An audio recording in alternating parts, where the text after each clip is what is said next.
Hello everybody. Today we're going to be talking about healthy communication tools, putting biblical principles in practice. We have gone through a series of different presentations and now we're moving into the very practical part, okay? The how-to, if you will.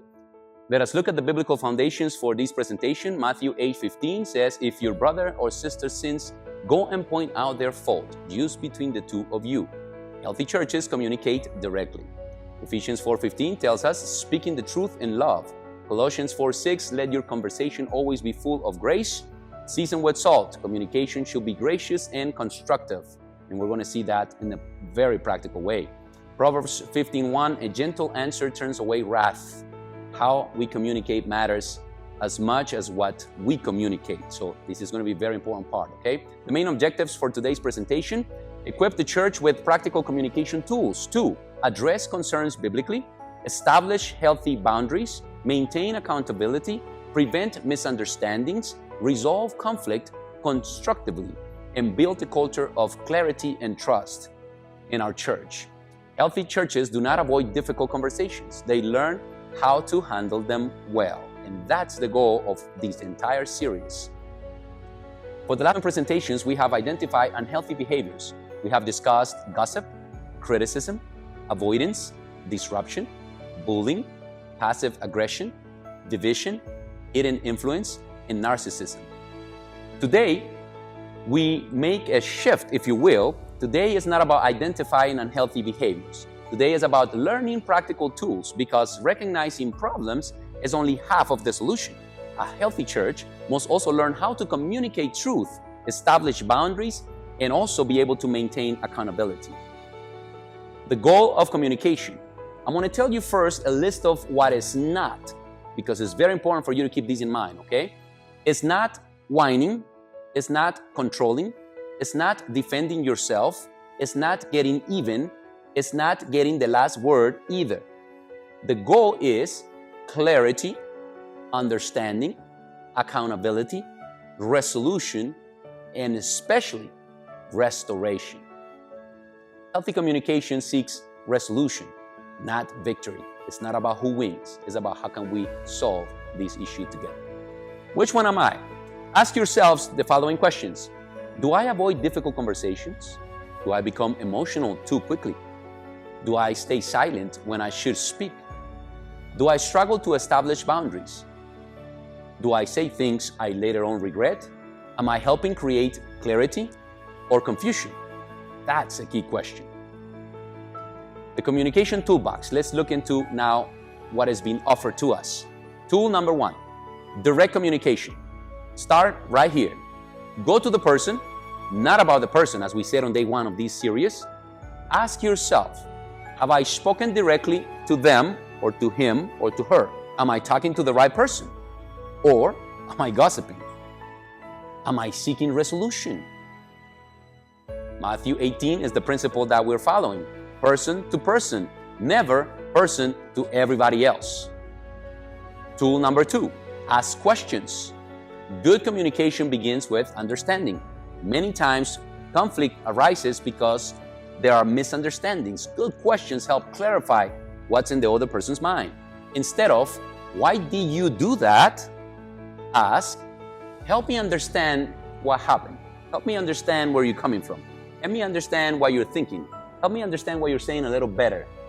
Instead of assumptions, use questions to clarify assumptions. Tool number 3, active listening. Listen to understand, not simply to respond. Listen carefully.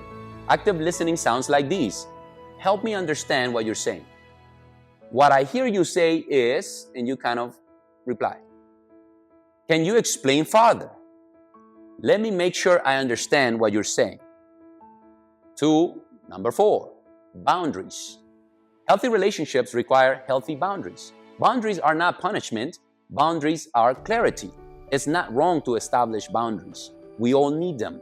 Healthy boundaries. That's what we're talking about here, okay? A boundary includes expectations, responsibilities, limits, and accountability. And we're going to see some examples of these. The key principle here is boundaries create clarity, not division. Let's look at some examples. For example, number 1, gossip. Set a boundary when somebody's coming to gossip. If you have a concern about someone, I need you to speak directly with that person. I'm not comfortable discussing them in their absence. Accountability. If the conversation continues in that direction, I will end the discussion. I don't think we need to be talking anymore. Example number 2. Someone assuming authority they do not have. We talked about these characteristics during the series. Let's see how the boundary is established. I appreciate your concern. However, this area falls under the responsibility of the ministry leader assigned to it. In other words, this is not your responsibility. Accountability. If there are recommendations, they should be brought through the proper process rather than presented as instructions. Please do not speak to me from a position of authority, especially if you do not have that authority. A concern might be valid, but a concern does not automatically create authority. Authority is assigned, not assumed. We learned that in one of our earlier presentations. Example number 3, disrespectful communication. Establish a boundary. I want to discuss this issue, but I'm not willing to continue if the conversation becomes disrespectful. Accountability. If the conversation becomes personal or disrespectful, I will end it and continue at another time when the person can do it more calmly, if you will. What about the email tool? This is another tool that I've been highlighting in several presentations now, and I want us to really look in depth into this one. One of the most useful communication tools available to the church is written communication. Why email can help? We said this before, we're going to go over it again. For the timid, email provides courage. Some people freeze during conflict, feel intimidated by confrontation, need time to organize their thoughts, so email helps them communicate rather than remain silent. Remember, we don't want to be silent. We don't want to be just bystanders. If you see something needs to be addressed, we want you to address it. So email is helping those of you who are a little more timid to engage. For the impulsive, email provides time to think. Instead of reacting emotionally, pause, reflect, edit, and clarify. For everyone, email provides clarity, documentation, accountability, consistency, and follow-through, which is very important as well. Especially helpful when facts are disputed, conversations are denied, expectations need clarification, boundaries need to be documented, follow-up is necessary, and accountability needs to be preserved. So an email becomes a very important tool in this toolbox. Important reminder, written communication does not replace Matthew 18. It supports Matthew 18. So what is ideal is that you will begin the communication through email, but there will also be a face-to-face time to connect and to get things aligned. The 4-part email framework. Now I want you to see how this email works. Please pay attention to some of these details. This is important. Example number 1, public criticism. Establish what happened. During our conversation on Sabbath, the concern was raised publicly rather than being discussed directly with me. So you're establishing what happened, the situation, just the details, how it affected me. This created confusion and made it difficult to address the issue constructively. So this is how you're being affected by this public criticism. And now you go on to setting boundaries. What boundaries I'm setting? Going forward, I will appreciate concerns being discussed directly with me first, rather than in public. What will happen if this continues? This is accountability. If this continues, I will involve the appropriate church leadership so the matter can be addressed through the proper process. Responsibility and authority should remain connected. Getting help before you send. This is an important step in this whole email aspect, okay? Once you do the 4-part of establishing what happened, how it made you feel, and then putting the boundaries and what the accountability is going to be, now there is some help you can actually get. Sometimes the challenge is not whether to communicate. The challenge is how to communicate effectively. Before sending an important email, it is perfectly acceptable to seek help making your message clearer, more respectful, and more focused. Option number 1, ask a trusted person to review the email. This is not gossip if you are already addressing the issue directly with the person involved. The purpose is improving communication. The focus remains on the issue rather than attacking the person, and the writer is helping improve clarity and tone. You can always choose somebody from outside the circle. It could be somebody that is not part of the church, for example, or somebody that you trust. Questions to ask the reviewer. If you're asking somebody to help you review, please ask them these questions. Is my message clear? Am I addressing the issue or attacking the person? We do not want to attack people. Does this sound respectful? Have I stayed focused on the facts? Am I communicating what I actually want to resolve? Gossip seeks agreement against a person. Review seeks clarity before communicating with a person. So those are two different things. Option number 2. The second option might not be for everybody, but use AI as a communication tool. AI can provide many of the benefits of an editor while remaining neutral and focused. AI can help you, for example, remove emotional language, improve clarity, identify assumptions, detect motive accusations, which I told you before, you do not want to accuse people of motives because they're very difficult to prove. That many times turns the perpetrator into the victim. Remove inflammatory wording, organize your thoughts, create a more solution-focused message. Example, instead of saying, "You are trying to control everything," an AI-assisted revision might become, "Several instructions were provided in areas where responsibility had already been assigned to others," creating confusion regarding roles and authority. Notice the difference between observable behavior and assumed motive. AI helps reveal bias as well, and that is very important. When you're passionate about something, when you're excited about something, it is important to have someone that can help you be centered. Sometimes we don't realize that we are assuming intent. We are attributing motives or that we are making accusations. We are drawing conclusions unsupported by facts, and that is not helpful to the conversation. Helpful AI question will be, ask the system, which parts of this email describe observable facts and which part assume motives or intentions. AI will be quick to show you the differences. Address behaviors, actions, and decisions. Avoid assuming motives and intentions. As I said before, this is very important. Healthy communication checklist. Let's look at it now. We're almost done with this part. We're almost done with our email. Before sending any difficult email, ask yourself the following. Have I described facts?